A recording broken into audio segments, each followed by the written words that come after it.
Ya, gimana? Oke.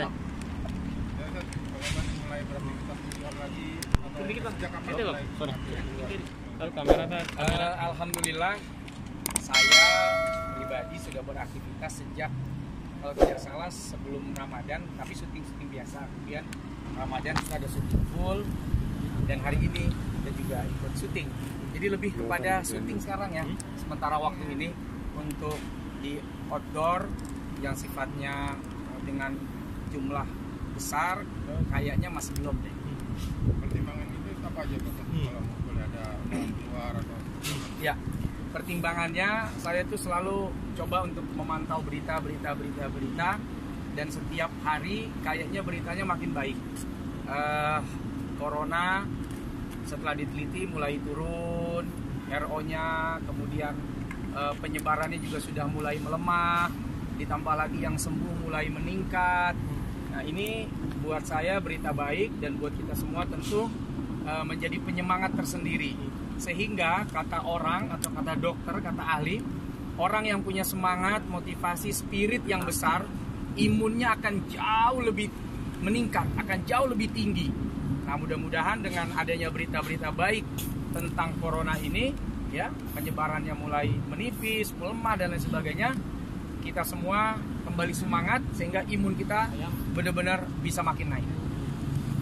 kemarin apa aja sih aktivitasnya mungkin di rumah mungkin lebih banyak dihabiskan untuk bermain sama anak-anak. Ya. Saat kamera. Selain istirahat yang tentu sering banget istirahatnya, baik rebahan.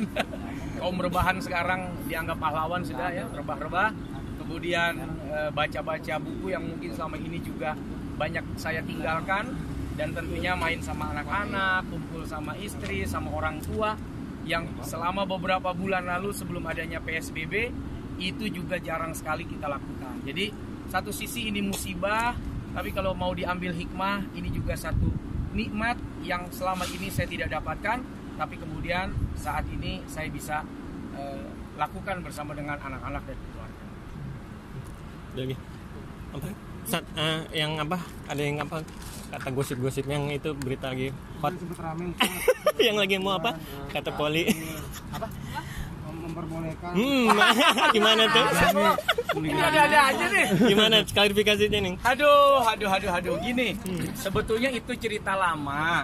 Dengan adanya waktu itu April yang tidak susah punya anak beberapa tahun ya, 1,5 tahun kurang lebih saya menjalani dengan April. April selalu bilang sama saya, udah kamu poligami aja, kamu cari istri lagi. Nah, supaya punya anak, supaya dapat anak, karena dia kasihan sama saya. Nah, setelah saya dapat anak sekarang, saya justru menyesal kenapa kesempatan itu tidak saya ambil dulu. Bapril gimana tuh? Bapril gimana? Ini pelajaran ya buat lu orang ya, kalau ada kesempatan ambil aja. Jadi ini juga pelajaran buat perempuan. Kalau nawarin ke suami itu di saat lihat suaminya. Iya, pertama lihat suaminya, kedua juga di saat-saat yang emang kita lagi dalam keadaan yang sentimental tuh berdua tuh kayak ya Allah gitu, lagi bermunajat gitu ya. Jadi mau ditawarin apapun pasti jawabannya dia adalah enggak, aku sama kamu aja gitu. Sekarang udah berubah pikiran jadi ngelarang ya. Hah? Iya, Jadi ngelarang. Oh, ngelarang sih enggak, tapi rasanya doanya lebih pengen corona pergi aja sih dibandingin dapetin madu ya kan. Iya, madu asli sama madu palsu gimana bedanya? Kalau madu asli dibawa ke rumah, yang di rumah marah-marah, nah itu madu asli. Berarti pas jawab yang kemarin itu beneran nggak mau? Iya, itu memang benar-benar saya nggak mau karena dia tawarin terus. Karena gini, kondisinya memang kondisi yang nggak mungkin lah gua tinggalin atau gua istri gua duain sementara dia juga lagi berjuang untuk bisa mendapatkan anak dari gue.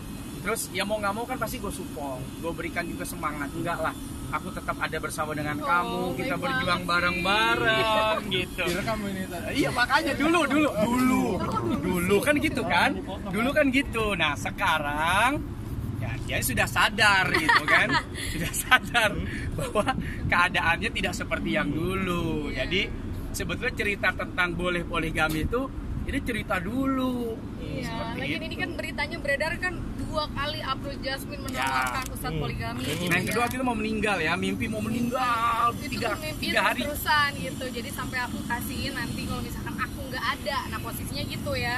Ada sebab akibat. Waktu itu berapa kali disuruhnya Pak Ustaz? Dua. Kali nyuruh untuk poligami. Jadi waktu itu pertama kan soal yang April divonis nggak punya Susah anak, punya anak. susah punya anak. Yang kedua, waktu itu April tuh mimpi. Saya kan sering buat keluar kota. Dia mimpi, saya bilang udahlah itu cuma mimpi aja kok, mimpi dikafanin, mimpi meninggal. Sampai kemudian 3 kali berturut-turut, akhirnya dia bilang, "Di, nanti kalau aku meninggal nih, aku nggak tahu nih udah 3 kali nih mimpi ini datang terus ke aku wasiatkan sama kamu, apa yang aku punya sumbangin, ya sumbangin bisa buat masjid, bisa buat pesantren, bisa buat yatim dan lain sebagainya. Nah yang kedua, kamu nikah lagi, cari perempuan yang cantik kata dia, kemudian yang soleha, kalau bisa ngapal Quran, biar apa? Biar bisa ngejagain anak-anak kita, supaya anak-anak kita nanti bahagia kumpul sama kita lagi di sorga."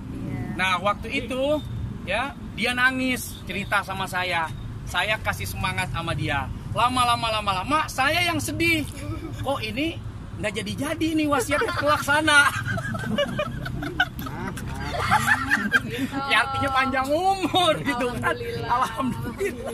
Itu mimpi pas kejadian setahun 2 tahun lalu atau berapa? Masih Ada Mimpi 3 tiga. tahun lalu. 3 tahun. 3 pas tahun masih lalu. anak.